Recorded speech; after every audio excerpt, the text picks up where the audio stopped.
In 3 minuti il TG del quotidiano La Nazione Siciliana. La lista di Forza Italia in overbooking. La lista di Forza Italia nella circoscrizione Sicilia-Sardegna sembrava ormai definita e i candidati erano già impegnati nella preparazione della campagna elettorale, lista peraltro già molto forte, ma 2 avvenimenti sembrano modificare questo quadro. Il primo, ormai quasi certo, è l'accordo stipulato da Forza Italia con Noi Moderati, nel quale è compresa una candidatura per ogni circoscrizione. Ma vi sarebbe un overbooking, uno dei candidati dovrebbe quindi uscire dalla lista. Se fosse poi vero, come sembra, che Raffaele Lombardo è in avvicinamento verso Forza Italia, forse occorrerà un altro posto in lista per uno dei suoi. Cuffaro e i guai anche sul nome del partito.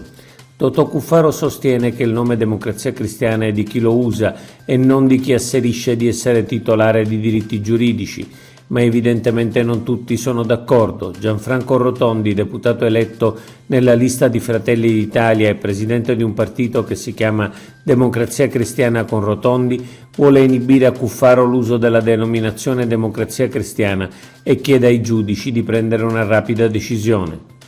Cateno De Luca, ovvero chi più ne ha più ne metta.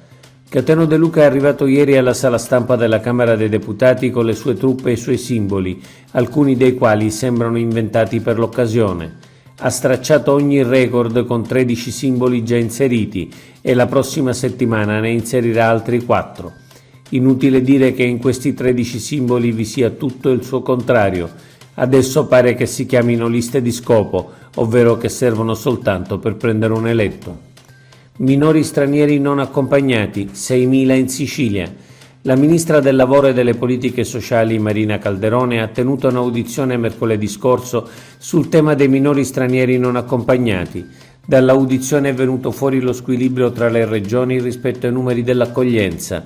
I minori stranieri non accompagnati presenti in Italia sono oltre 21.000. Più della metà è collocato nel sud e nelle isole. La Sicilia è la regione che ne accoglie il maggior numero in Italia, circa 6.000 pari al 26%. Seguono la Lombardia 12% e l'Emilia-Romagna 8%. Ismet esegue 92 interventi di pazienti pediatrici. Siglato ieri un protocollo d'intesa tra l'Arnas Civico di Palermo e l'Ismet finalizzato a ridurre le liste d'attesa dei pazienti pediatrici. A firmarlo anche il presidente della regione siciliana Renato Schifani, assente l'assessore alla sanità. La convenzione prevede la presa in carico immediata da parte dell'Istituto Mediterraneo per i trapianti e le terapie ad alta specializzazione di 92 bambini in attesa di un'operazione chirurgica alla parete addominale. Il protocollo avrà validità sino all'azzeramento delle liste d'attesa. Turisti stranieri in aumento per Pasqua. Nel periodo delle vacanze pasquali è previsto un aumento di turisti in Sicilia intorno all'1,5% rispetto allo scorso anno e a trainare sono soprattutto le presenze straniere in crescita del 2,3% sul 2023.